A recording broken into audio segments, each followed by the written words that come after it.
Hey guys, Noah here with Green Cover Seed. We have a brand new product in today that we're really excited about. I think it's going to help our customers. We're going to demonstrate that, but first we're going to show you the problem that we face and that this product will help solve. So these totes are great for holding bulk seed up to 2,500 pounds and can carry obviously a lot more than 50-pound bags.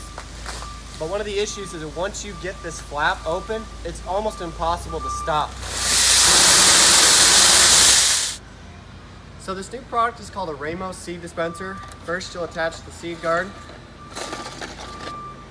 Take off the safety guard on these blades, which I'll demonstrate here. We'll puncture the bag and then you'll screw this on.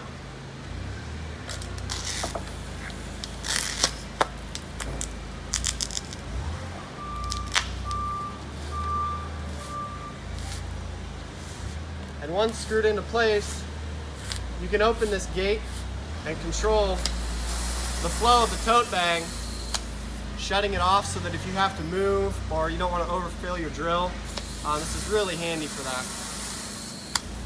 And if you need to direct the seed, there's this tube extension which will just snap right into place, and then you can direct the seed wherever you need it to go. Well, there you have it, folks, the new Raimo Seed Dispenser. If you're interested, you can contact us or go to the Raimo website for more information.